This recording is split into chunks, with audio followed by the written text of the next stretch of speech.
Bon, nous avons quelques sujets que nous allons partager avec vous. Mais nous allons commencer par un sujet. Lorsque Dieu libère sa parole. Lorsque Dieu libère le Logos. Le Logos de Dieu est puissant. Plus puissant que tous les Logos, toutes les paroles qui sortent de la bouche des hommes. La parole qui sort de la bouche de Dieu, elle est plus puissante, plus efficace que toutes les paroles qui sortent de la bouche des hommes. Le verbe du Seigneur est plus impactant que nos propres paroles. Si nous avons parlé de notre propre volonté, c'est une chose. Mais si c'est Dieu qui a parlé à travers nous, l'impact de cette parole est très grand. C'est pourquoi aspirons que dans nos prédications, dans nos exhortations, que la parole prophétique de Dieu soit dans notre lèvre. Aspirons que lorsque nous prêchons la parole de Dieu à la chair, que ce ne soit pas nous seulement, que ce soit la parole de Dieu qui sort de notre bouche. Personne ne peut rester le même si Dieu lui a parlé. Je vous rappelle que c'est le Logos de Dieu qui présida à la création. C'est le Logos de Dieu qui a créé le monde. Tout ce qui existe par le Logos, par le Verbe qui est sorti de la bouche de Dieu. Lorsque Dieu parle, tout s'arrête. Lorsque Dieu parle, tout commence. Lorsque Dieu parle, ta souffrance s'arrête. Lorsque Dieu parle, tes guerres et tes combats terminés. Lorsque tu parles, ta vie change. C'est une parole irrésistible. Personne ne peut résister devant la parole qui sort de la bouche de Dieu. C'est une parole que l'on craint. La parole de Dieu, elle est crainte dans le domaine, dans le monde des ténèbres. La parole de Dieu, elle est crainte. Par les puissances des ténèbres, la parole de Dieu est crainte. Elle est redoutée.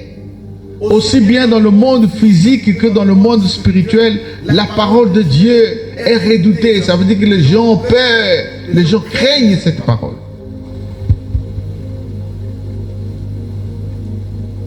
C'est aussi une parole rare. Dieu ne parle pas tous les jours. Dieu n'est pas un marchand d'illusions sur la voie publique qui cherche la popularité. C'est un grand roi, un grand monarque qui parle rarement.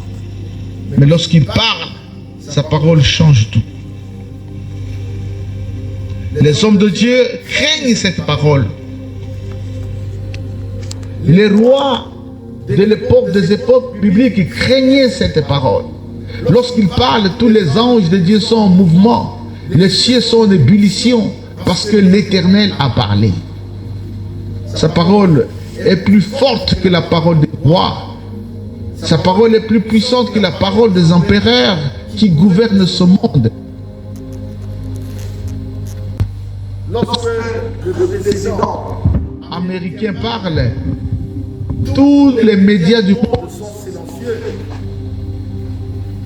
Mais la parole de Dieu est bien plus puissante que la parole d'un président américain. Lorsqu'il parle, le monde est suspendu. Mais la bonne nouvelle que je vous apporte aujourd'hui, c'est que tu peux provoquer cette parole. Tu peux pousser Dieu à parler pour toi. Une parole de Dieu peut sortir pour ta vie, pour ton ministère. Dieu peut parler pour toi.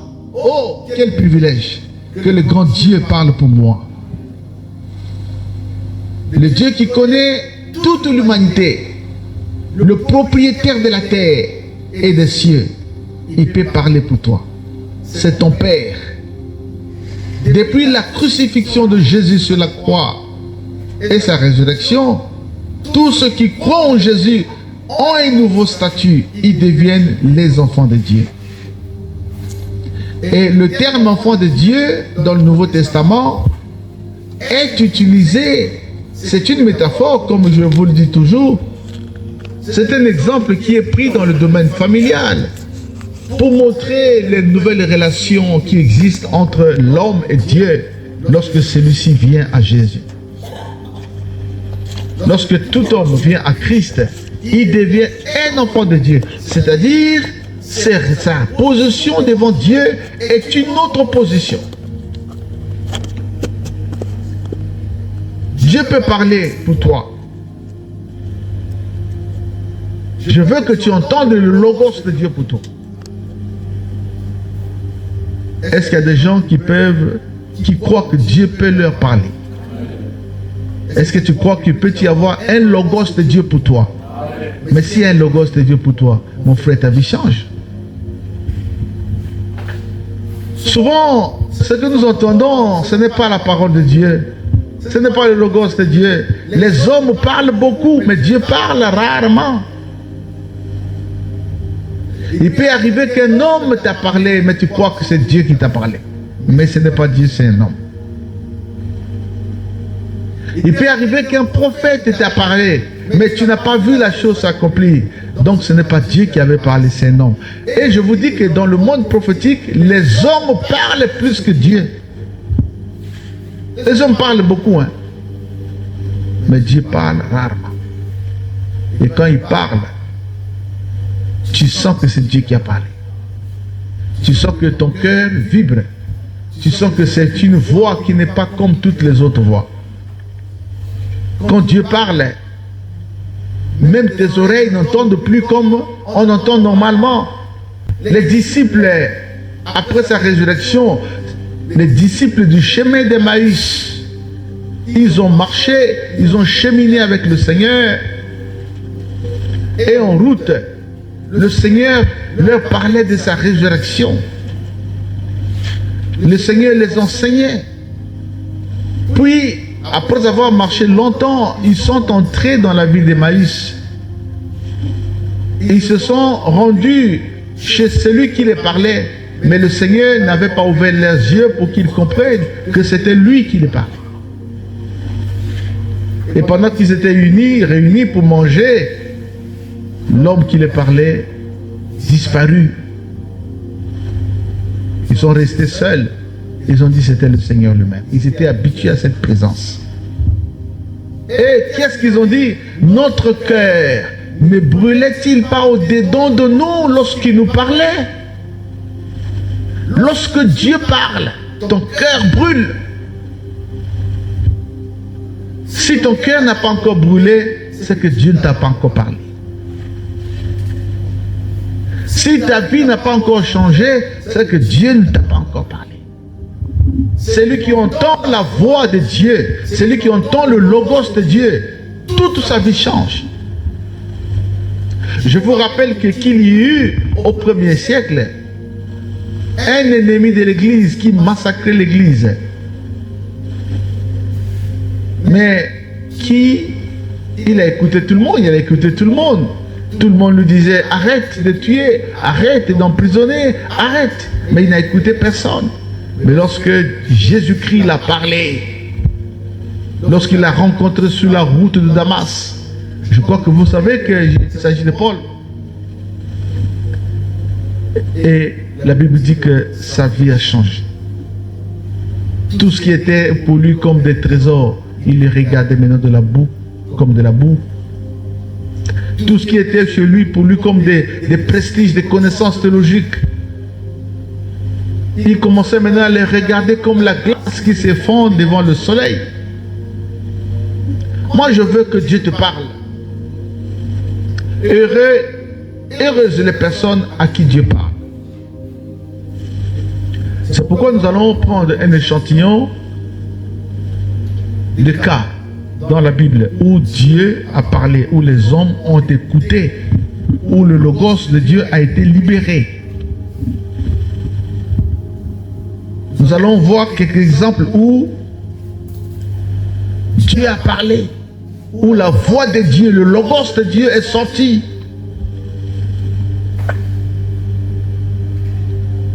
Écoute, lors de la création, la parole de Dieu dit que au commencement, le monde était sans forme. Les eaux étaient nombreuses répondaient toute la surface de la terre. Partout c'était les eaux. Et Dieu a dit que la soit, qu'il y ait un espace au milieu de ces eaux qui sépare les eaux qui sont sur la terre et les eaux qui sont dans le ciel. Il y eut un espace. Qu'il y ait une terre, la terre fut. Qu'il y eut des oiseaux, des animaux. Toutes ces choses sont venues à l'existence parce qu'il y a eu un logos, un verbe qui est sorti de la bouche de Dieu. Heureux ceux qui entendent ce logos. Et ce n'est pas un homme distrait qui peut entendre ce logos. C'est des hommes puissants, remplis du Saint-Esprit. Les hommes qui sont tout le temps à genoux.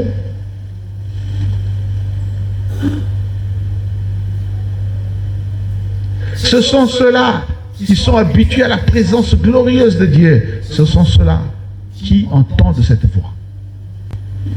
Des gens qui sont dans le mal, dans les mauvaises choses, dans les impuretés, ils sont loin d'entendre ce logos.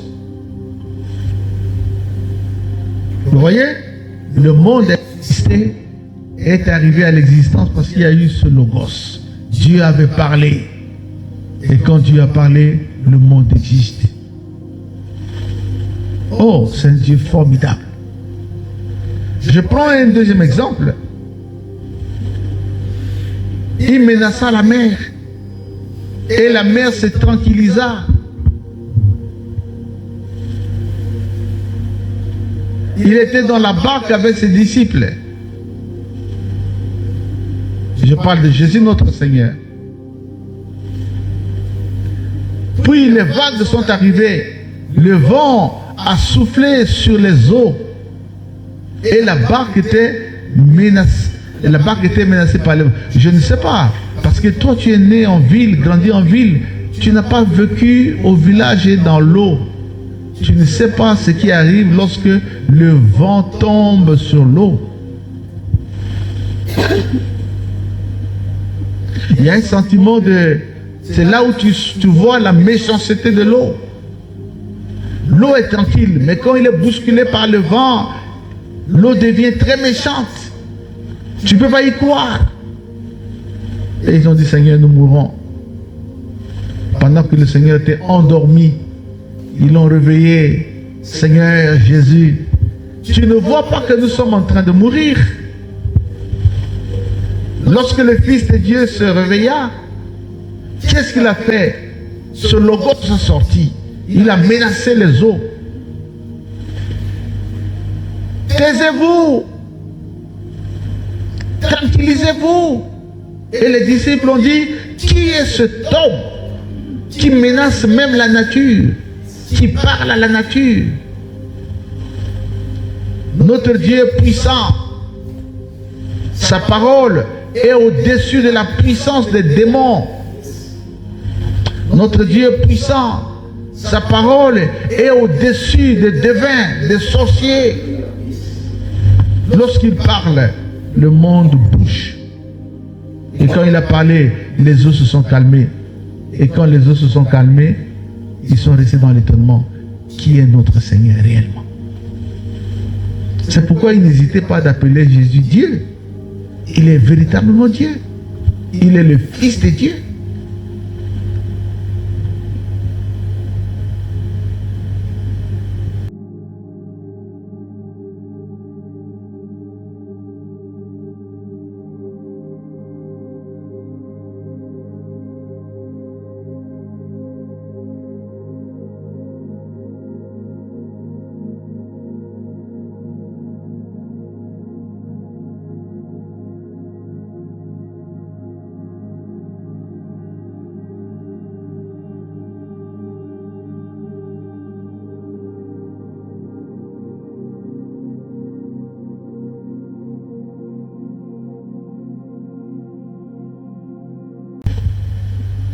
Il a parlé sévèrement aux démons.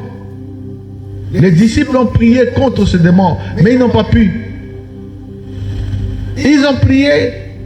C'est un enfant, un démon qui touchait un enfant. Et lorsqu'il touchait un enfant, l'enfant était... C'est comme un épileptique. Il était jeté par terre. Et quand il se jetait par terre, il se blessait. Donc au point où les parents de cet enfant étaient obligés de surveiller cet enfant. Parce que s'il tombe dans l'eau, il n'y a personne, il se noie. S'il tombe dans le feu, il se blesse. S'il tombe sur un endroit pointilleux, il se blesse. Et ils l'ont amené à Jésus. Ses parents ont dit non, c'est trop, nous voulons affronter le maître lui-même. Il y a des situations où il faut le maître lui-même. Même si nous avons la foi, je le sais. Même si nous sommes consacrés, je le sais.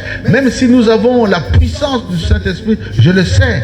Mais il y a certaines situations où il faut Dieu lui-même. Il faut que Dieu lui-même intervienne. Les apôtres, les disciples ont prié. Ils ont chassé les démons. Pourtant, ils avaient l'autorité que Jésus leur avait donnée. Il y avait des moments où ils utilisent cette autorité, ça marche. Mais d'autres lieux où ça ne marche pas. Et quand ils sont venus, évidemment, Jésus les a condamnés comme hommes de peu de foi. Mais il n'a pas dit, allez maintenant chasser. Maintenant, ayez la foi, il n'a pas dit ça. Il dit, laissez-moi faire ça. Laissez-moi.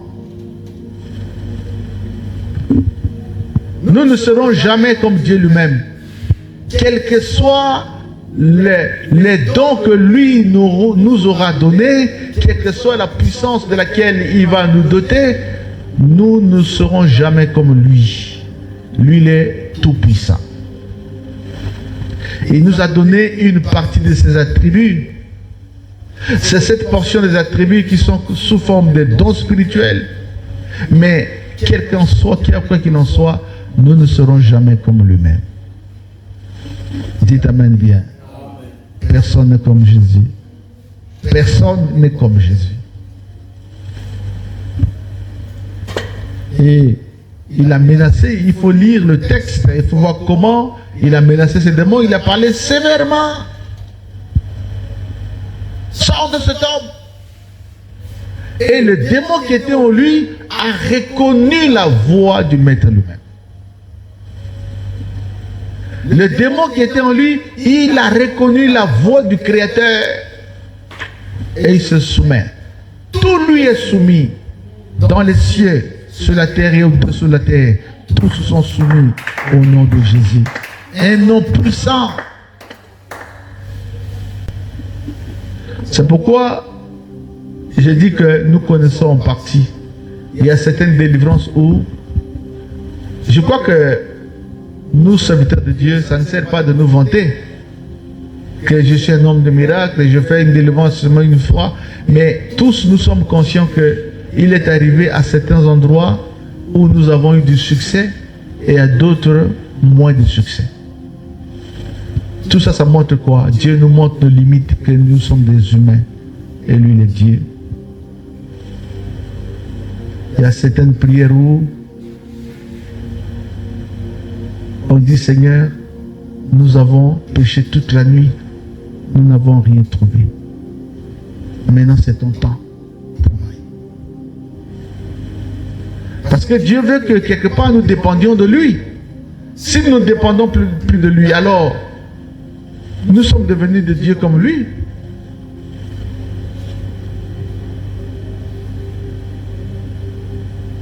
Devant le figuier,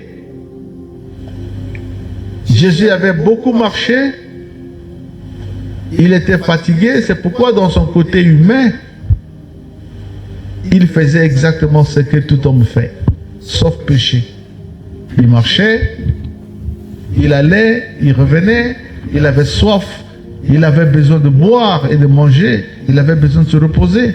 Et à cette époque, les moyens de communication n'étaient pas comme nous les avons aujourd'hui.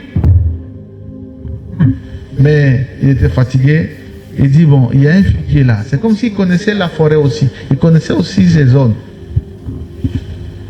Il dit, il y a un zété moko, il y a un figuier kuna. Tokende. Ils sont allés. Jésus voulait manger de son fruit. Il a cherché. Le figuier n'avait produit aucun fruit. Il a cherché, il n'a produit aucun fruit. C'est pourquoi je voudrais te dire que ce qui intéresse Dieu en toi, c'est le fruit. S'il n'y a pas le fruit, qu'est-ce qui va intéresser Dieu en toi? Les chrétiens les plus importants devant Dieu, ce sont ceux qui produisent le fruit. Le fruit, c'est quoi? C'est l'obéissance. Obéissance à la parole. Vous savez que le manque d'obéissance a toujours des conséquences. La thématique que j'ai choisie, je ne sais pas si on aura le temps de voir ça, mais j'en ai parlé à mes frères déjà, que Dieu est un bâtisseur et un destructeur. Bâtisseur, destructeur. C'est lui qui a bâti la nation d'Israël. Mais quand Israël l'a désobéi, c'est lui qui a détruit la nation d'Israël. Je te rappelle, ça c'est une parenthèse, il n'y a que Dieu qui peut détruire Israël. Dans l'histoire biblique, seul Dieu a été capable de détruire cette nation. Et comment? Lorsque cette nation désobéissait à Dieu, abandonnait Dieu, alors Dieu lui-même partait chercher, choisissait les ennemis. Il disait, venez, battez mon peuple. Détruisez-les, prenez-les, emmenez-les en déportation, en exil. Toutes les chutes d'Israël ont été négociées par Dieu lui-même pour châtier son peuple contre l'apostasie et l'idolâtrie. Mais un complot hors Dieu n'a jamais vaincu Israël. Et ça restera comme ça jusqu'à la fin des temps. C'est une nation mythique. Il vaut mieux ne pas parler de cette nation. C'était une parenthèse. Jésus a maudit ce figuier, dit, comme je n'ai pas pu manger de ton fruit, comme en toi il n'y a pas de fruit, comme en toi tu pries à la racine, depuis longtemps je ne vois pas de fruit, comme tu es là toujours, je ne vois rien de ce que tu as bâti pour moi. Plus jamais un homme ne mangera de ton fruit.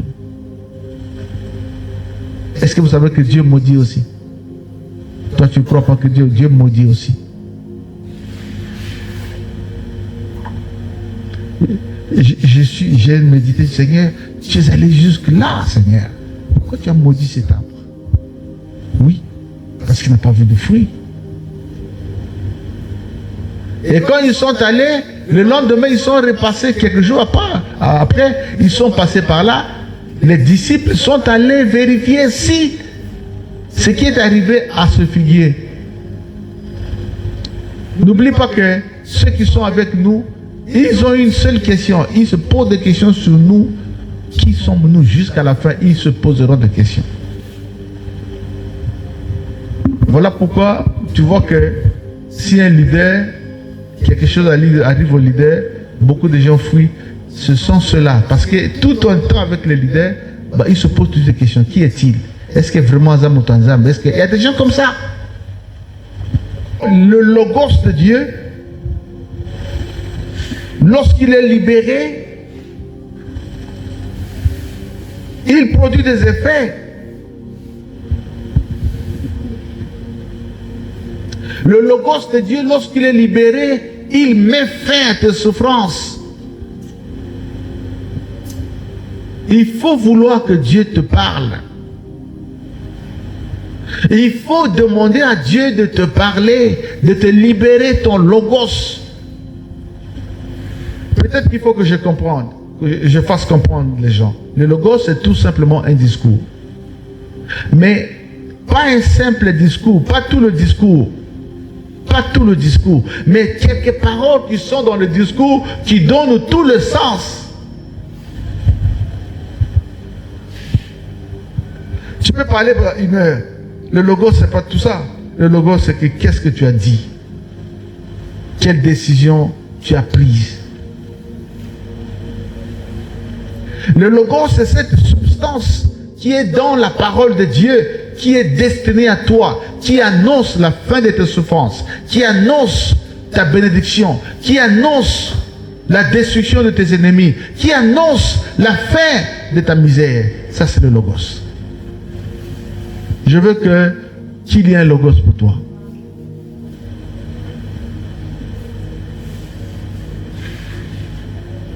Je veux qu'il y ait une parole de Dieu qui annonce ton bonheur. Dieu, c'est un Dieu de bonheur. Ce n'est pas un Dieu de malheur. Si nous suivons Dieu, nous n'allons plus continuer à marcher dans la misère, dans le malheur. Mais si nous marchons avec lui, nous marchons dans le bonheur, dans la joie. Ce n'est pas un Dieu qui nous appelle pour souffrir. Même si la souffrance peut exister pendant un temps, mais ces souffrances nous préparent toujours à monter des échelles supérieures. Je veux qu'à partir d'aujourd'hui, tu cherches Dieu pour qu'il parle à toi, à ton sujet. Tu ne peux pas continuer comme ça sans qu'il y ait un logos de Dieu pour toi. Tu ne peux pas te marier sans qu'il y ait eu un logos pour toi. Tu ne peux pas te marier sans que Dieu ne t'ait parlé. Sois précis sur toi. Évidemment, tu ne peux pas entendre la voix de Dieu sur les questions de mariage si tu es absorbé par les sentiments. Parce qu'un homme qui a les sentiments, il ne s'intéresse pas à ce que Dieu va parler. Il s'intéresse seulement à voir cette femme-là. Il s'intéresse seulement à voir cet homme-là. C'est pourquoi quand tu es absorbé comme ça, même si ça ne marche pas, toi tu vois que il faut que ça marche. Il faut que ça marche. Quand ça ne marche pas, ça ne marche pas. Dis amen bien. Toute la force de Dieu est dans le logos. Je disais que le logos, ce n'est pas tout le discours du début jusqu'à la fin, mais c'est dans le discours une partie que Dieu voudrait que tu comprennes. Et il a dit à Moïse, lorsqu'il a rencontré Moïse, il dit, Moïse, mon peuple souffre en Égypte. Il est opprimé. Mais moi, ils ont crié, moi j'ai entendu. Tout ça, ce n'est pas le logos. Ça, c'est une narration. Ça, c'est un récit où il rappelle à Moïse ce qui se passe. Mais le logos, c'est le voici. Mais je t'ai choisi. Va pour libérer mon peuple. Ça, c'est le logos. Ça, c'est ce que Moïse a écouté. Et cette action, cette parole, marche avec toute la puissance et la force de Dieu. Moi, je voulais que toi, tu aies un logos de Dieu pour toi. Tu peux entendre ton logos. Ici, je fais la différence. Parce que quand on parle de logos, il s'agit de la parole. Mais je ne suis pas de ceux qui ne croient qu'aux Écritures et qui ne croient pas à la révélation de Dieu, à la parole de Dieu. Je ne suis pas de ceux qui croient seulement à ce qui est écrit, mais qui ne croient pas à la parole prophétique, la parole spontanée de Dieu. Non, je fais partie de ceux qui croient d'abord aux Écritures, et je crois que les Écritures, c'est ce que Dieu a dit à Moïse, c'est ce qu'il a dit à Salomon, c'est ce qu'il a dit à David, mais moi aussi j'existe. Ce qu'il me dit à moi, il doit dire à moi aussi. Ce n'est pas un Dieu de l'histoire. Ce n'est pas seulement un Dieu de Salomon, de David ou bien d'Abraham. C'est aussi mon Dieu à moi aujourd'hui. Comme il a marché avec Abraham, il marchera avec moi. Abraham est mort. Abraham, c'est fini. Ce n'est qu'une histoire. Mais c'est moi, toi et moi, nous sommes vivants. Donc c'est notre Dieu.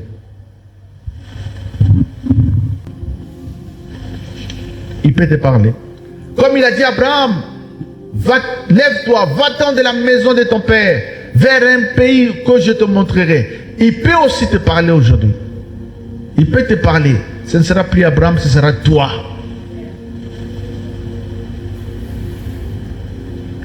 J'en ai terminé. Que le Seigneur soit loué. Acclamons le Seigneur.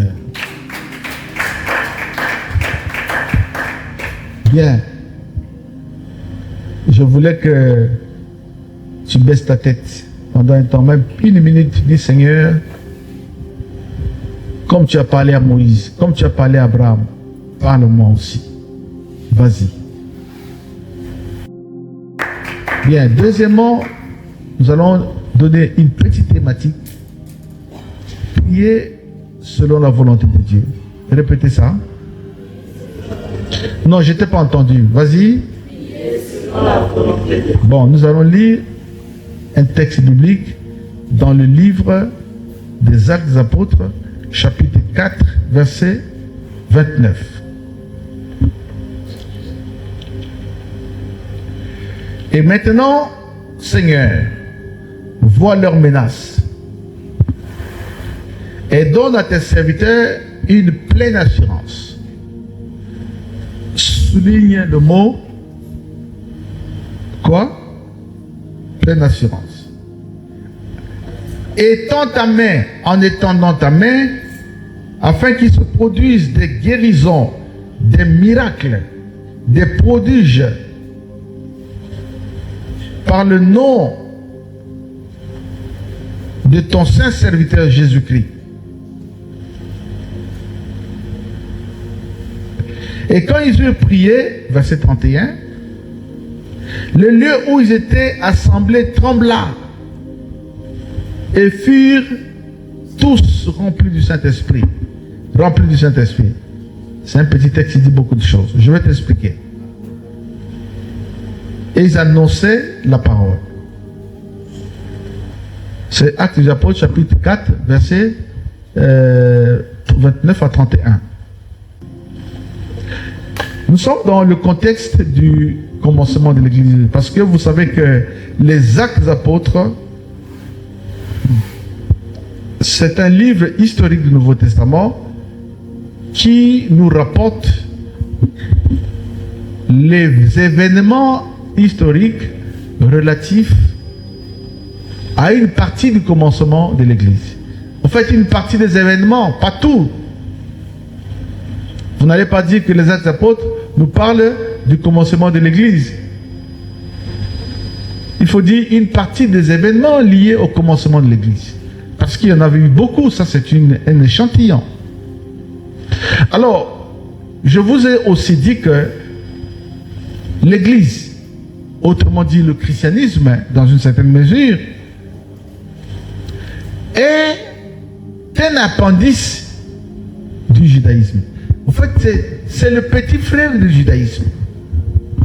C'est un démembrement du judaïsme. Parce que les disciples de Jésus, les apôtres, ce sont des judaïques.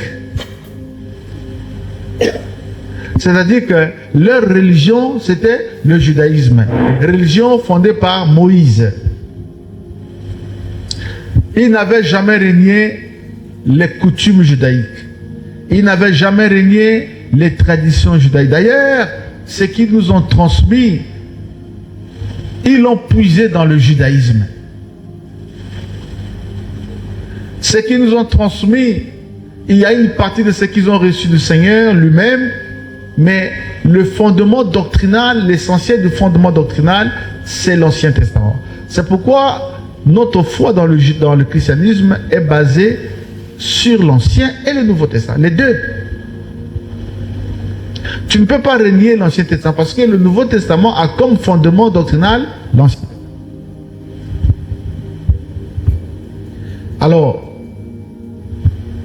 les Juifs au 1er siècle sont les premiers persécuteurs de l'Église.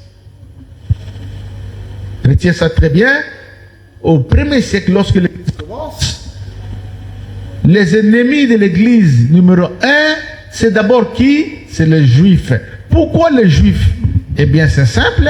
C'est parce que le christianisme, c'est une secte, entre guillemets, du judaïsme. Ils ont utilisé leurs paroles, ils ont utilisé leur doctrine, ils ont utilisé leur tradition pour enseigner les nouveaux chrétiens. Ils n'ont pas créé une religion à eux. c'est vrai qu'il y a certains textes, certaines doctrines de l'Ancien Testament qui sont interprétées à la manière du Nouveau Testament, c'est vrai, mais globalement, c'est la continuité de la doctrine. C'est pourquoi j'appelle le christianisme comme étant un démembrement et un appendice du judaïsme. On les haïssait, on les mettait en prison. Il y avait une police religieuse qui surveillait les mœurs. C'est comme la racine qui a une police pour surveiller les chrétiens de la racine. Quand tu agis mal, la police de la racine, yo, ça va jouer. Ils avaient une police. Et cette police surveillait les chrétiens. Lorsqu'il les trouvait en train de prêcher, il les bastonnait, il les maltraitait, il les blessait et il les faisait même tuer. La persécution était grande. Pourquoi? Parce que le christianisme naissant commençait à devenir plus glorieux que le judaïsme. Une question de jalousie.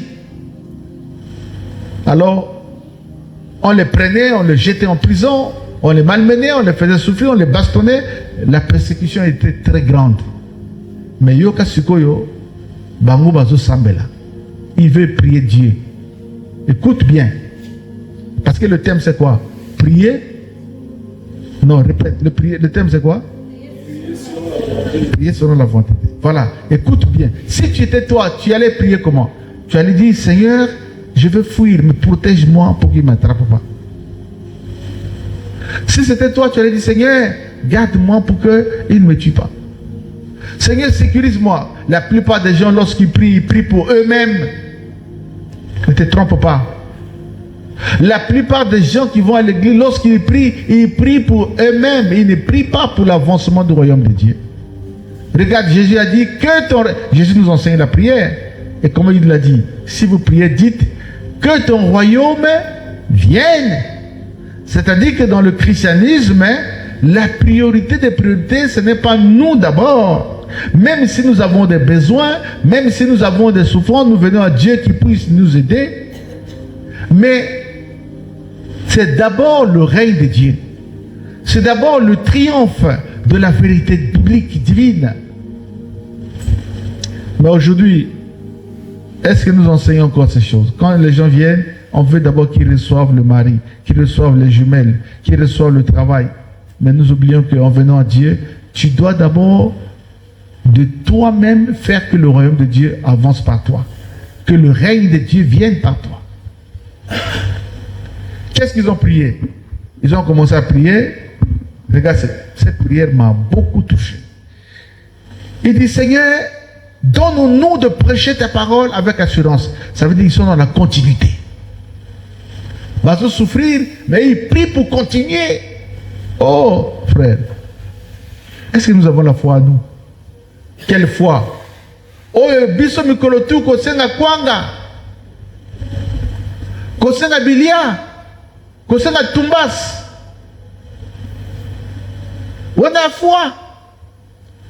Nous demandons la nourriture chaque jour, les vêtements, les voyages. Est-ce que nous avons encore la foi? Jésus avait exclamé un jour en disant, est-ce que quand je reviendrai, je trouverai encore la foi?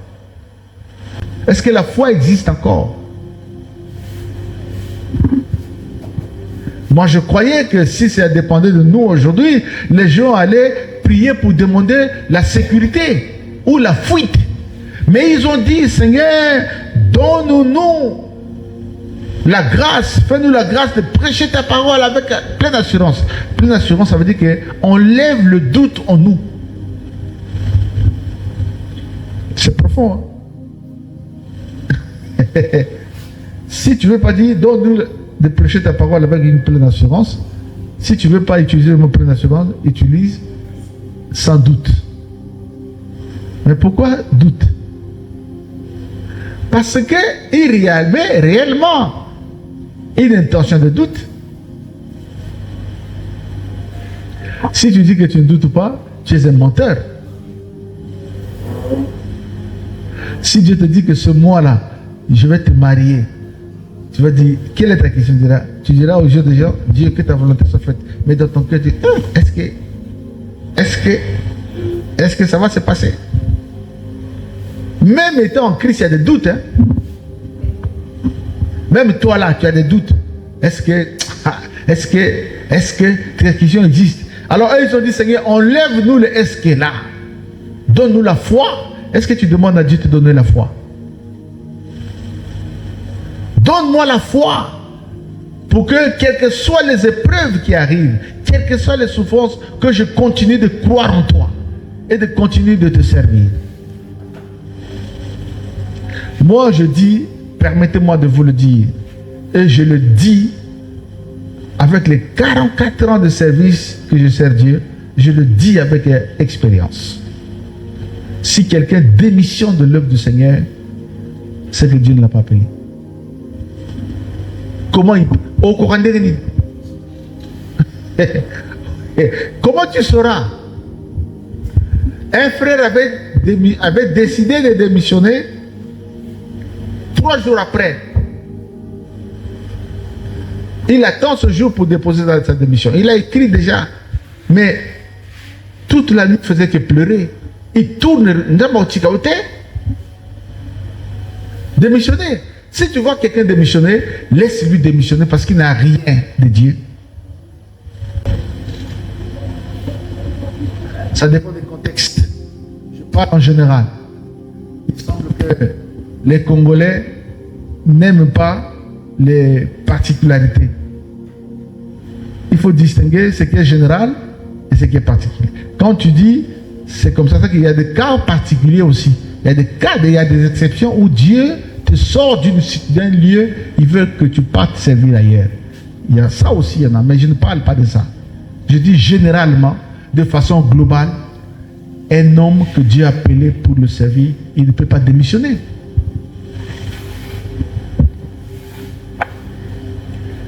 Vous savez combien de fois, moi, dans mon cœur, parce que j'ai beaucoup souffert, hein, c'est pourquoi je dis toujours que ce que j'ai vécu n'arrive pas à mes enfants. Que ce soit mes enfants biologiques, spirituels, que ces choses-là ne vous arrivent pas. Parce que toute ma vie, souffrance, rien que souffrance, rien que souffrance, rien que rejet, rien que... C'est pourquoi je n'ai jamais d'amis. Je vis seul parce que si je vis avec quelqu'un, il faut qu'il me trahisse.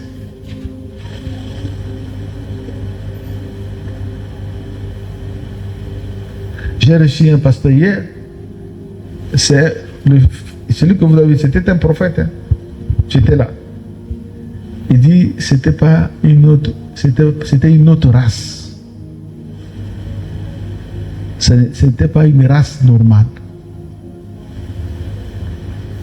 Mais Dieu, c'est un Dieu qui tolère les choses. C'est pourquoi je dis que ne te marie pas avec une personne qui est d'une autre race que toi. Il faut la même race. Dis la même race. Voilà. Il faut que vous ayez la même race. Cherche la même race. Quand je dis la même race, ce n'est pas le teint. Ce n'est pas la couleur de la peau. J'espère que tu comprends bien. Quelqu'un peut avoir la couleur que tu veux, il peut avoir la teinte que tu veux, mais ce n'est pas la même race que toi. Et il peut faire semblant de bien commencer. Et après, la race de cette personne va sortir au fur et à mesure. Et quand tu découvres, tu es déjà pris dans les taux. C'est pourquoi que Dieu nous aide. Moi, sur des questions de mariage, je suis toujours vu comme mauvais. Je suis très dur parce qu'on ne joue pas avec ça. On ne joue pas avec ça. On ne va pas précipiter, de façon précipitée. Jamais. On va doucement, doucement. Et quand on constate que ça ne marche pas, au béni du colosse, ouais. Mais ceux qui disent au maman qui, au mami, au lambi, au bonde, au béni du colosse, nini, yo comme voyou. Qui t'a dit que quand tu cherches à marier une femme, il faut que tu couches avec elle avant le mariage? Qui t'a dit ça? Moi, ce n'est pas la doctrine que je prêche. Parce que j'ai une doctrine, si ça ne marche pas, on arrête. Mais si tu arrêtes avec 10 personnes, tu as couché avec tous les 10, au communal, prostituée. Alors, vous avez vu, il demande la pleine assurance. Et il dit encore, étends ta main, qui se produit des signes, des miracles. Ils sont persécutés, mais ils ne demandent pas d'arrêter. Ils disent, Seigneur, même sous la persécution, étends ton bras, nous allons continuer à prêcher la parole de Dieu. Qu'il y ait des signes, qu'il y ait des prodiges. Donc, devant les épreuves, on n'arrête pas, on fonce. Devant les difficultés, on n'arrête pas, on ne capitule pas. Un soldat de Christ n'abandonne pas le combat. Même si la croissance est difficile à l'église, on fonce. Il y a un but. Il y a un endroit où nous arriverons, selon la volonté de Dieu. Rappelez-nous. Et la Bible dit, Luc dit, quand ils ont prié comme ça, il y aura bien, je vais atterrir, prier selon la volonté de Dieu. Lorsqu'ils ont prié comme ça, ils ont entendu un bruit. Dites amen bien. Comme ils ont prié conformément à la volonté de Dieu, il y a eu un bruit. Il y a eu un bruit exactement comme le bruit qui était descendu le jour de la Pentecôte. Et ils furent remplis du Saint-Esprit. Mais là, sur le texte de Luc 14, Luc 4, Acte 4, Luc ne dit pas qu'ils ont parlé en langue. Il dit seulement qu'ils furent remplis du Saint-Esprit. On ne sait pas si c'est une omission ou pas, on ne sait pas. Alors, qu'est-ce que je veux dire? Comme ils ont prié conformément à la volonté de Dieu, il y a eu plénitude du Saint-Esprit. Quand tu pries conformément à la volonté de Dieu, tu seras rempli du Saint-Esprit. Si c'est que tu demandes rencontre la volonté de Dieu, tu seras rempli du Saint-Esprit. Souvent, nous prions à l'encontre de la volonté de Dieu. Nous avons la foi, c'est bien. Nous avons la consécration, c'est bien. Mais ce que nous demandons, ce n'est pas la volonté de Dieu pour ce temps, pour cette heure-là, pour cette période-là. Mais Dieu voudrait d'une autre chose. Mais au lieu de prier pour la chose que Dieu veut, nous prions pour la chose que nous voulons. Mais si Dieu te fait grâce de comprendre ce qu'il veut et de prier dans ce sens, c'est ça qu'on appelle les chrétiens miraculeux, les chrétiens qui vivent les miracles, c'est ça. C'est que tu pries conformément au sujet. Et tu sais que si tu es profond avec le Seigneur, même tes prières, ce ne sera plus toi, mais lui, il te dit, prie pour ça. Prie pour cette affaire. Oh, qu'il est heureux de prier selon la volonté de Dieu. Certains, il est arrivé où le Seigneur, le moment de consécration, où le Seigneur me disait, prie, dis ça. Prie, le baboui. Il fut un temps, lorsque j'étais, quand je suis allé à la retraite, j'ai fait 1 an et demi. J'étais derrière là-bas. Si vous voulez savoir ma vie spirituelle, parlez à mes collaborateurs. Mais moi, j'aime pas les prières de bruit, prières dans la montagne, voilà. La Bible dit, quand vous priez, si quelqu'un veut prier, qu'il parte où? Où c'est? Dans sa chambre. Et qu'il fasse quoi? Qu'il ferme cette chambre. Et ensuite, qu'il prie dans la chambre. Et son Père, Dieu qui voit dans le secret, le répondant d'en. Mais aujourd'hui, c'est quoi? Tu veux prier montagne. Et puis parfois, ceux qui vont à la montagne, ils ne prient pas assez. Seulement un tourisme. Un tourisme de prière. Sur Facebook, on publie, on était en forêt, on a prié. Mais vous avez prié quoi? Pendant combien de temps? Et qu'est-ce que Dieu vous a dit? Je suis resté là 1 an et demi. Mes frères, parfois, si vous demandez mes frères de One Wop, là, parfois il y a réunion de couple, je dis, je suis là-bas. Et j'ai dit, Seigneur, je suis fatigué. J'ai arrêté. Mais j'ai remarqué que lui, il veut que je continue. Parce que même la nuit, jusqu'à 2 heures, je n'arrive pas à arrêter la prière. Quand je prie comme ça, je ne fais que parler en langue. J'ai compris que Dieu veut que je continue de prier. Mais pas là-bas, mais cette fois-ci à la maison. Tu sais que Dieu peut t'orienter même sur les endroits où tu dois prier. sur les paroles que tu dois prononcer. Il m'a dit, prie, cherche ma face. Heureusement que j'ai dit ça à tous mes collaborateurs. J'ai dit, ah mignon, Dieu m'a dit que je cherche sa face. Après je reviens, Dieu m'a dit, prie et dis, couvre-moi. Que je demande à Dieu de me couvrir de sa grâce. Parce que tu ne sais pas ce que l'ennemi voulait contre ma vie, prendre ma vie. Tout ce qui restait, c'était quoi? Ma vie. Mais moi, je ne mourrai pas entre les mains de l'ennemi. Je ne mourrai pas.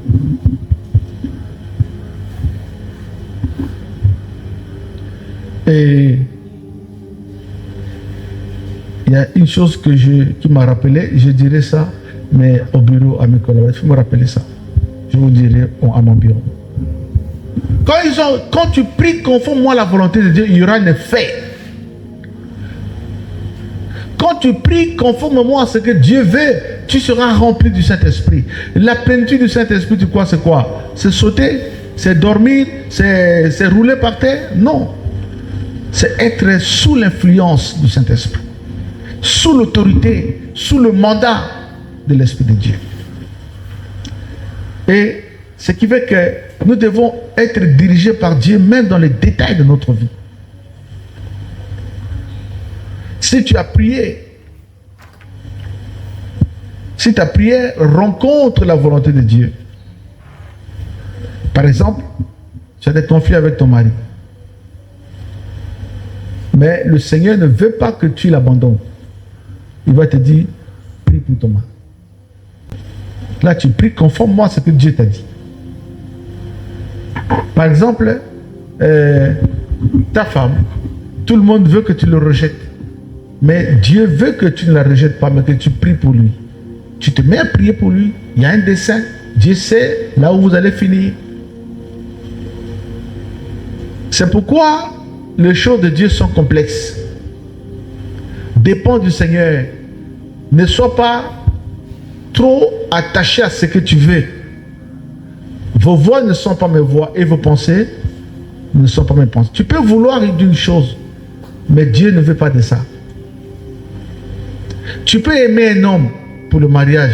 Tu peux aimer une femme, mais Dieu ne veut pas ça. Quelqu'un posait une question, est-ce que Dieu peut choisir une femme pour son serviteur? Mais pourquoi tu poses une question? Ça se passe toujours comme ça. J'ai oublié cette personne, sinon j'allais le blâmer.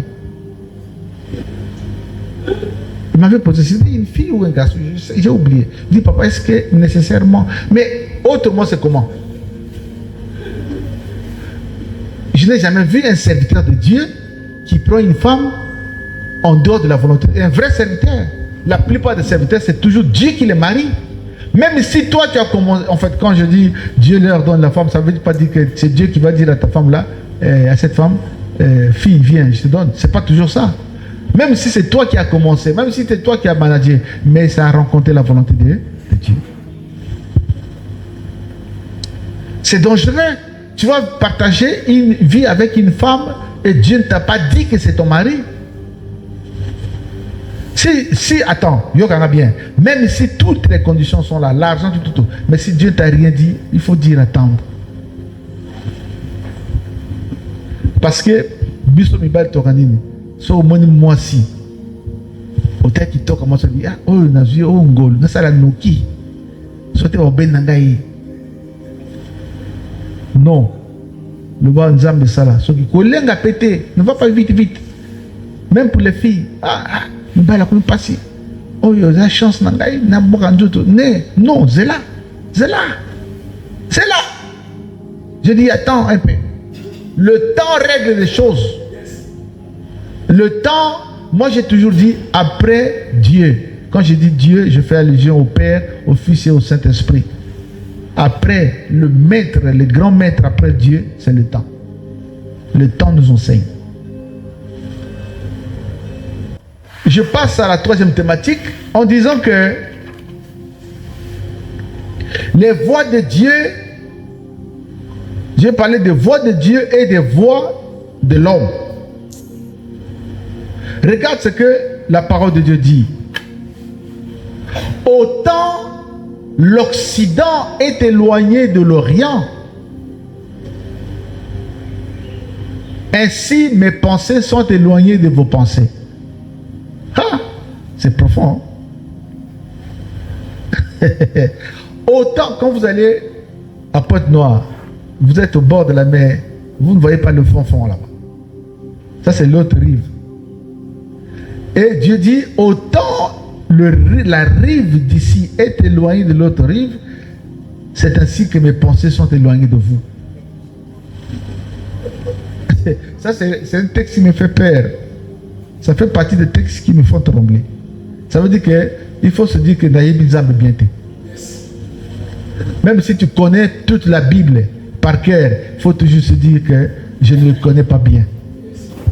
C'est pourquoi moi je peux dire que malgré les 44 ans où je tiens la Bible pour prêcher, parce que j'ai commencé à 12 ans, malgré les 44 ans où je prêche la parole de Dieu, je ne connais pas encore Dieu très bien. Parce qu'il a dit, comme l'Orient est éloigné de l'Occident, ainsi mes pensées sont éloignées de vos pensées. Tu peux croire que tu connais Dieu, or que tu ne le connais pas. Tu peux croire que tu connais bien les choses de Dieu, or que tu es loin. Lui seul nous connaît. C'est pourquoi il y a des moments où vous prenez quelqu'un, vous le jetez dans la poubelle. Le lendemain, Dieu l'a ramassé, l'a nettoyé et l'a élevé. Vous êtes confondus. Oh, mais c'est lui que nous avons rejeté? Oui. Oyez bien. Tu ne connais pas Dieu? Ce que nous prêchons là, c'est une partie de la connaissance seulement. Même lui-même, l'auteur de la Bible dit que nous connaissons qu'en partie. Le reste des choses. Humiliez-vous, hein? Humilions-nous. On ne connaît pas Dieu très bien. On le connaît en partie. Et nous croyons que la Bible, qui est la parole de Dieu, c'est cette partie de la révélation que Dieu nous a donnée pour le comprendre. Et ça nous suffit. On n'a pas besoin d'une autre Bible, d'une nouvelle Bible, d'une nouvelle révélation pour connaître Dieu. Tous les 66 livres qu'il nous a donnés, il pense que ça suffit pour nous, pour notre salut. Il ne faut pas profiter de mes paroles en disant papa le dit, on ne connaît pas Dieu, donc on ne connaît pas bien, il faut ma révélation à Sikaya Karawana. C'est ça la parole de Dieu. Il n'y a pas une autre parole. On appelle ça la révélation divine. Répétez, la révélation divine. C'est la Bible. La révélation divine, c'est la Bible. Et en dehors de la Bible, il n'y a pas d'autre révélation divine. Humilions-nous. Tu ne peux pas connaître Dieu en dehors de la parole de Dieu. Tu ne peux pas connaître Dieu dans les songes, dans les visions. Tu connais Dieu à travers sa parole. Sois humble. Sois humble. La parole de Dieu, c'est une partie de la révélation que Dieu a décidé de rendre publique. Tout le reste, on ne le connaît pas. On ne le connaîtra jamais aussi. Quelqu'un disait, Dieu m'a révélé le deuxième nom de Caïn. Comment toi tu sais ça? Oh, j'ai eu ça par la révélation. Je priais avec un prophète, dit, oh, le Seigneur m'a donné la révélation de fruit là. C'était quoi? J'ai dit, tu es perdu. Et on arrête la prière là. Il dit, non papa, je connais, dit non, on arrête déjà, tu es égaré déjà.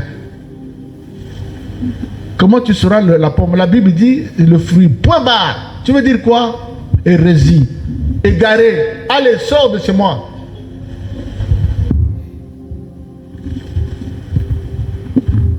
Dites amen bien. Regarde. C'est là où je vois, selon moi, votre papa, c'est le côté le plus difficile de la vie chrétienne. C'est que nos voix ne sont pas ses voix. Donc ça veut dire que tout ce que tu penses là, c'est pas forcément Dieu. Hein?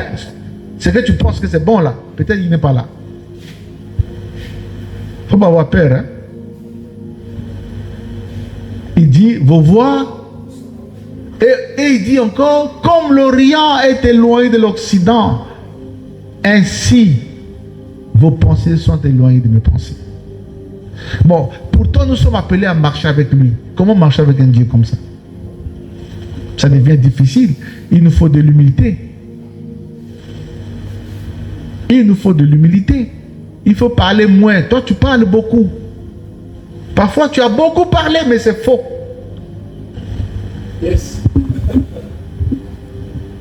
Il faut parler avec modération.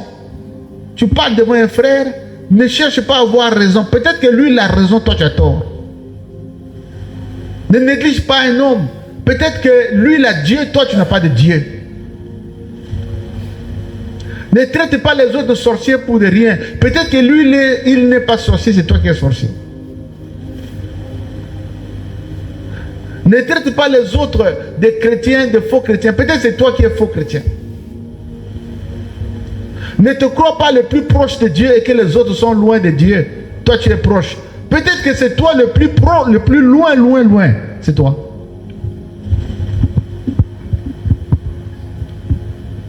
Soyez humble. Parlez moins, laissez Dieu faire. Observez les choses comme elles vont.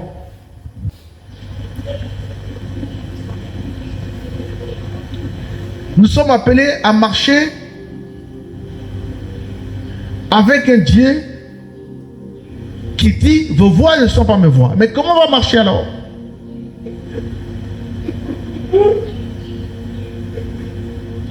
C'est difficile. Ça ne veut pas dire qu'on ne peut pas marcher avec lui. On peut, mais ce n'est pas facile. Il y a des choses que tu fais. Tu crois que c'est bien. Lui ne dit rien, mais il n'aime pas ça. Comme toi, tu ne sais pas, tu continues. Tu accumules des murs contre lui.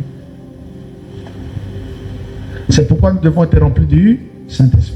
Quand on est rempli du Saint-Esprit, le Saint-Esprit nous enseigne ce qui n'est pas bien. Il nous enseigne la volonté de Dieu. La Bible dit qu'il prendra ce qui est à Jésus, il nous l'apportera. Il prendra ce qui est à nous, il l'apportera à Christ. Le Saint-Esprit joue un rôle d'intermédiaire. Il prend ce qui est de Dieu, il nous l'annonce. Il connaît, regarde, le Saint-Esprit parfois, il nous apporte des choses que Dieu ne nous a pas destinées directement, mais lui, comme il sonde les pensées de Dieu, il connaît la pensée de Dieu, il vient nous la révéler discrètement. Vous n'avez jamais vu à la maison, papa n'a pas encore décidé, mais maman sait la pensée de papa. Il va avertir l'enfant, dit ne fais pas ça. Si tu fais ça, papa ne sera pas d'accord avec toi. Papa n'a rien dit, mais parce que maman connaît papa. Le Saint-Esprit sonde tout, même les profondeurs de Dieu. Il connaît ce que Dieu aime et ce qu'il n'aime pas. Il peut nous le révéler. Il peut dire ce que tu fais là, Dieu n'est pas d'accord avec ça, laisse, et tu laisses.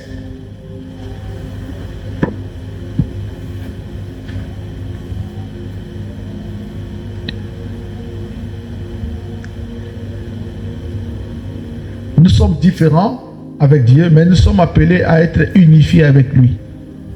Nous sommes appelés à devenir un avec lui, à marcher avec lui. Dans ce cas, nous devons être préparés à lire la parole de Dieu très bien, parce que la volonté de Dieu, d'abord, c'est la parole de Dieu, la Bible. À bien prier, avoir un bon culte personnel, à bien méditer la parole de Dieu, à marcher dans la sanctification, à éviter des choses qui se heurtent à la volonté de Dieu. Alors, c'est ainsi que les voix de Dieu deviendront nos voix. Les voix de Dieu doivent devenir nos voix. Les pensées de Dieu doivent devenir nos pensées. Nous devons faire les choses comme Dieu le veut. Paul disait que nous avons les pensées qui étaient en Christ. Ça veut dire que même si Dieu n'a pas parlé, mais nous savons déjà ce qu'il ne peut pas, ce qu'il ne veut pas. C'est possible. Si l'homme commence à raisonner comme Dieu, alors c'est ça la maturité chrétienne. Tu veux que je t'explique la maturité? C'est ça. Quand quelqu'un commence à raisonner comme Dieu, quand quelqu'un commence à savoir que quand tu as un problème avec quelqu'un, la première des choses que tu dois le pardonner. Quand tu commences à savoir que même tes ennemis, tu peux leur donner de l'eau à boire.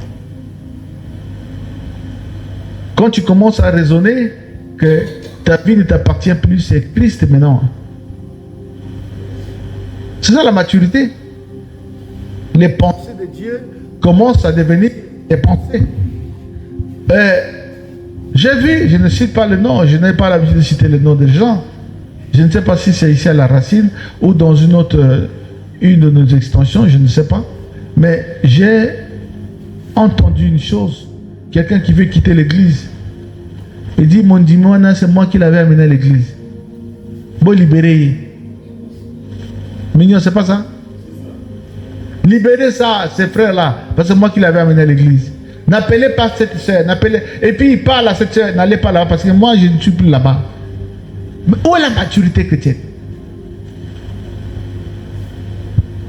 Un homme comme ça, c'est celui dont Dieu dit, comme l'Orient est éloigné de l'Occident, ainsi mes pensées sont éloignées de vos pensées.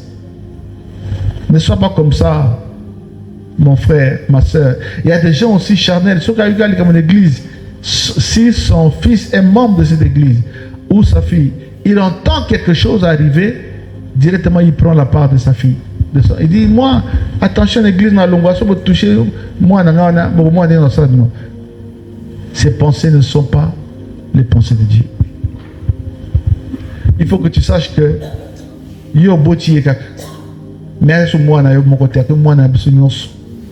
nous sommes là, nous l'encadrons tous. Est-ce que vous voyez yo botaï maternité? Yo kanisi so bati kakabino mokili ndako moko yo na mwana mbali obotaye okolisaye obalisaye otie yo okoka meka tse omona olemba parce que quand l'enfant naît il était dans ton ventre mais quand il naît c'est tout le monde qui doit contribuer à la croissance de cet enfant, c'est tout le monde qui doit aider à l'éducation de cet enfant.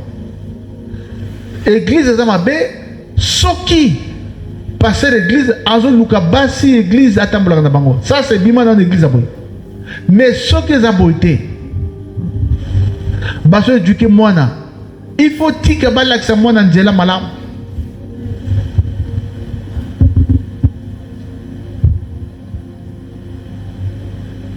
Et quand tu commences à raisonner, église Kunaka Bongo, Dim, tu vois, tu es charnel.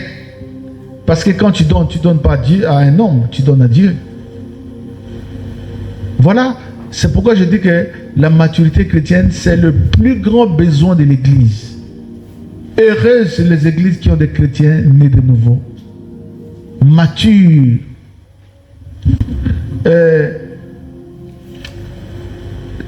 Je peux vous donner un exemple. J'ai lu ça aujourd'hui. Ça m'a beaucoup marqué. Vos voix ne sont pas mes voix. Un jour, le Seigneur était autour des siens. Il dit, mais qu'est-ce que les gens disent à mon sujet? Ils ont dit, oh, mais pour toi, les uns disent, tu es un prophète. Les autres disent que tu es Élie. Les autres disent que tu es Moïse. Oui, ça c'est ce qu'eux disent. Mais vous qui êtes avec moi, vous m'entendez du matin jusqu'au soir. Selon vous, je suis qui? Suis.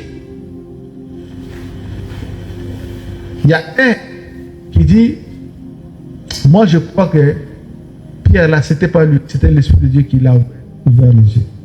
Parce que qui pour moi qui compliqué. D'ailleurs, je vous dis tout à l'heure.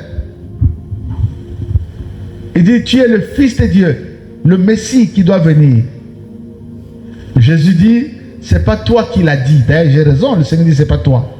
Ni la chair, ni l'os. Mais c'est mon Père qui t'a révélé cela. C'est pourquoi, il y a une sollicité. Même si au cause en église, immature, charnel. C'est pourquoi le Fils de l'homme doit être livré aux hommes. Il faut qu'il meure afin que par son sang, le monde soit sauvé. Il dit, c'est la même personne qui dit, jamais, viens, jamais, au Koufa. Rien. Nous sommes là, on va se battre, on va prendre des couteaux, on va prendre des épées. Et Jésus dit, arrière de moi, qui? Il appelait qui? Si moi je t'appelle Satan, tu ne vas pas quitter l'église? Non, il faut qu'on s'entende. Si moi je t'appelle, je dis, de grâce, Satan, ou bien million Satan, tu vas dire, ah, on dirait papa m'a abandonné. Papa bien Satan. Mais regarde, là, Jésus a appelé Pierre qui? Il faut comprendre, il y a un contexte dans tout ça. Satan, ce n'est pas au sens propre, au sens figuré. C'est qu'il compare les œuvres de Satan avec les œuvres qui sont dedans de Pierre. Lorsque les œuvres qui sont en toi sont comparables aux œuvres qui sont à Satan, on peut t'appeler Satan. Jésus a dit, Pierre, tu es Satan, parce que tu m'empêches d'accomplir la volonté de Dieu. Je suis descendu du ciel sur la terre pour donner ma vie comme la rançon de plusieurs.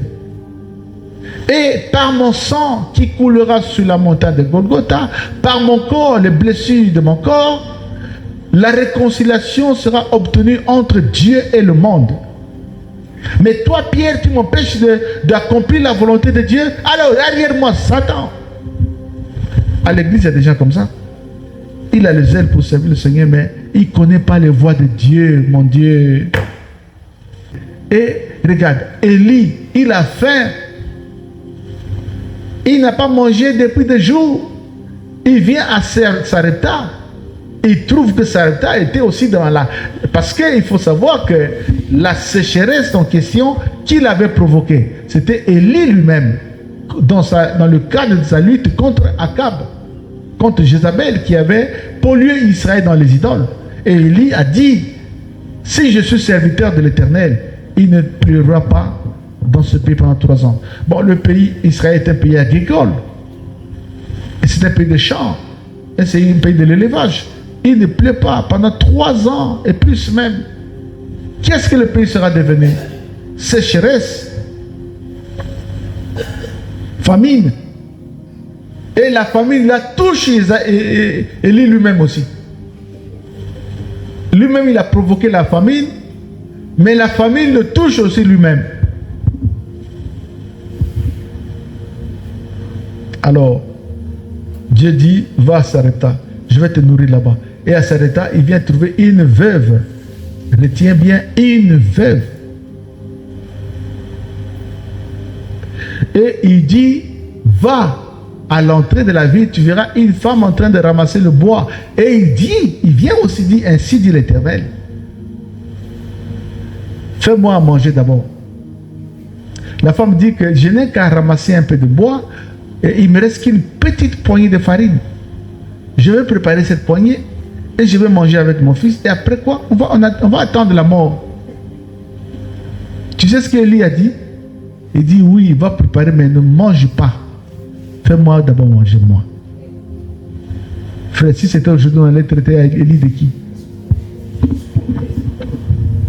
Vos voix ne sont pas comme l'Orient est éloigné de l'Occident, ainsi vos pensées sont éloignées de mes pensées. Mais cette femme-là, je suis sûr qu'il y a eu une œuvre du Saint-Esprit qui a été exercée en faveur de cette femme. Un humain ne peut pas raisonner comme cette femme. Il a pris l'Iboumoussé Sili Nzala. Moi, Nazo Lenga, Koufwa Ezolanda Nzala, a préparé tout ce qui restait. Et il est venu donner ça à Élie, frère. Alléluia. Il faut être de Dieu pour comprendre ces choses-là. Et quand il a fait ça, Dieu a multiplié la bénédiction. Bénédiction instantanée. La farine, l'huile, farine, beaucoup de nourriture au point où la femme n'en revenait pas dans la sécheresse. Parce qu'il avait accompli d'abord la volonté de Dieu. Vos voix ne sont pas mes voix. Il y a certaines choses que Dieu te demande de faire qui sont difficiles, mais derrière ces choses est caché ton succès et ta victoire. Vos voix ne sont pas mes voix. Ne cherche pas à plaire aux hommes. Fais d'abord ce que Dieu t'a demandé de faire. Les hommes sont mauvais. Répète, les hommes sont mauvais. Y compris toi-même aussi. Y compris moi-même aussi. Est-ce que toi tu es un homme, oui ou non? Moi je suis un homme, oui ou non? Si tout le monde sont mauvais, donc toi et moi aussi, nous sommes des mauvais. Même celui qui mange avec toi dans l'assiette là, c'est lui qui va te détruire. Donc, fais confiance en Dieu. Ne joue pas avec ta relation avec le Seigneur. Les voies de Dieu sont complexes. Très complexes. Parfois, il te demande à pardonner celui qui t'a fait du mal. Comment comprendre cela? J'ai vu une femme sur les réseaux sociaux. Moi, je suis ça beaucoup. Si tu me vois concentrer là, je suis les réseaux sociaux. Il y a des choses qui nous instruisent aussi. On a violé son enfant. Bon, l'État a dit, on va soigner cet enfant.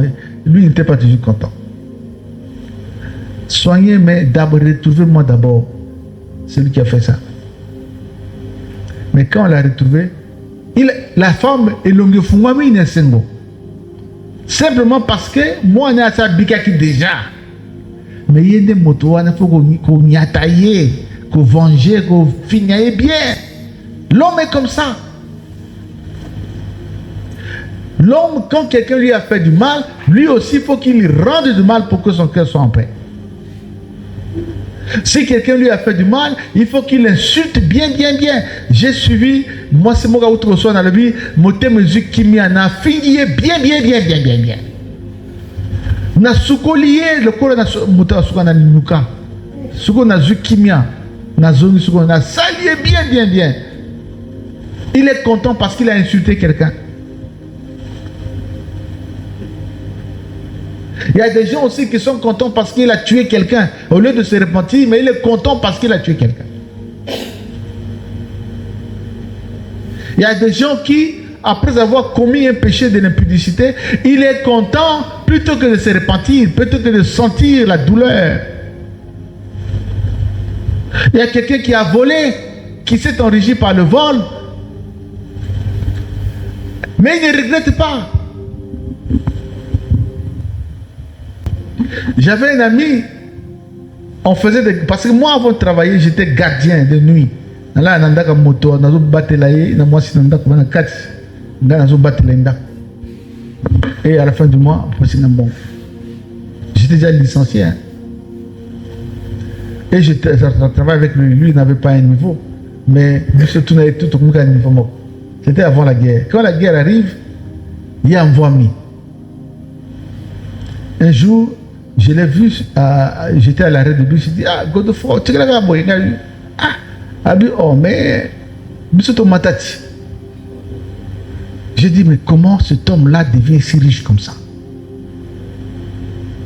Et quand je me suis renseigné, j'ai dit, mais il y a qui pilla, a pillé la guerre, bonga moyibi. Est-ce que cet argent profite aussi? Ça ne profite pas. L'argent qui est bien, c'est ce que tu sais comment tu as gagné ça. Tu sais la souffrance que tu as usée pour gagner ça. Et ça, tu sauras bien le garder. Mais ce qui vient brusquement dans tes mains, qu'on a bouffe, tu ne sais même pas comment c'est arrivé. Tu ne peux pas bien gérer ça. Et au moment où nous parlons, il a repris avec le bus là où il m'avait vu. Un jour, moi aussi, j'étais dans mon véhicule, je l'ai revu au même endroit. Il dit, ça c'est toi, Godefroy. Tu es devenu comme ça. Mais nous, on a eu des coups, on a eu des chocs. J'ai dit, mais moto, il y a pied qui va où ça qui va choquer. Comment dire ça, Massanak? Quand Dieu, quelqu'un te fait du mal, lui, Dieu, il veut que tu le pardonnes. Vos voix ne sont pas mes voix. Tu es prêt? Tu veux marcher avec Dieu? Oui, je vais marcher avec lui. Qui veut marcher avec lui? Moi. Lui, quand quelqu'un te fait du mal, lui, il veut que tu le pardonnes. Est-ce que tu peux? Il a dit, tu dois aimer tes ennemis. Tu dois donner de la nourriture à ceux qui te persécutent. Tu dois faire du bien à tes ennemis. Tu dois prier pour ceux qui te persécutent. Tu es prêt? Vos voix ne sont pas mes voix. Parce que prier pour tes ennemis aux yeux des gens, comme ils ont battu. Ton ennemi, aujourd'hui, si on fait la prière pour ton ennemi, tu fais la prière de bénédiction ou bien de malédiction? Aujourd'hui, les gens, si tu as un ennemi à l'ingarayo, ma bien y est là. Aujourd'hui,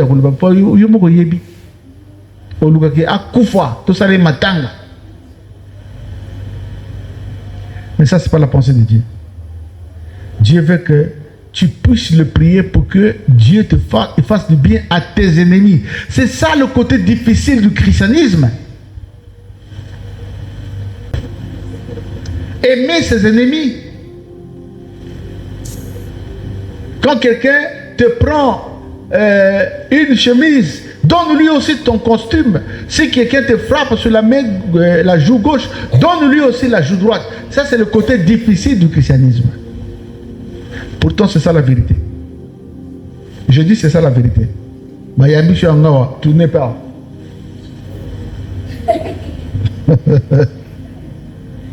En fait, au sens littéral, ça veut dire que ne résiste pas à celui qui veut, qui est devant toi. Si quelqu'un te cherche de provocation, reste calme. En fait, c'est ça ce que le Seigneur veut nous enseigner.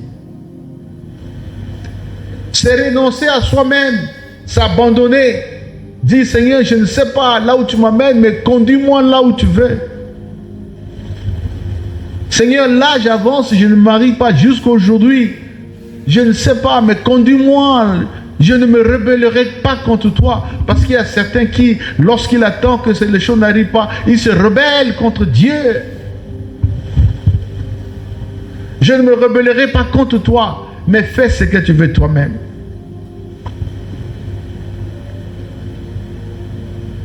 Beaucoup sont ceux qui servent Jésus, mais ils fonctionnent loin de ses pensées, loin de ses voies. Par exemple, placer l'exercice du ministère au-dessus de l'amour.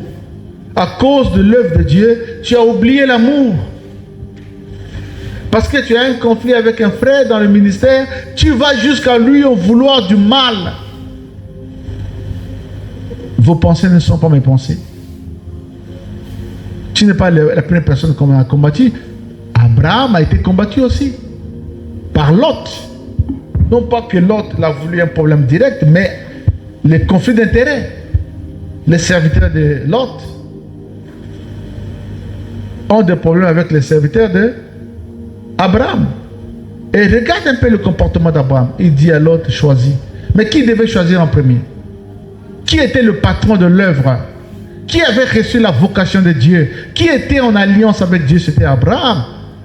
Mais Lot, dans la précipitation, il a eu le culot de dire, moi j'ai choisi. Et il a choisi. Quel risque! Ton père n'a pas encore choisi, mais toi tu choisis. Ton père n'est pas encore assis, mais toi tu t'assois. Ton père n'a pas encore parlé, mais toi tu parles. Ton père parle 1 minute, toi tu parles 10 minutes. Manque de maturité. Vos voix ne sont pas mes voix. Certains ont détruit l'église du Seigneur parce qu'il a eu un conflit avec cette église. Il détruit l'église de Jésus parce qu'il a eu un conflit avec quelques frères. Il détruit l'église du Seigneur. Manque de maturité. Vos voix ne sont pas mes voix. Il y a des gens, pour commencer un ministère, ils divisent son église, ils fracturent son église. C'est regrettable. Je ne juge personne. Il y a des gens qui quittent dans une circonstance et les autres dans une autre circonstance. Je ne juge personne, mais c'est regrettable. Que Dieu soit loué. On peut acclamer le Seigneur. On a terminé. Lèvons-nous s'il vous plaît. On va prier.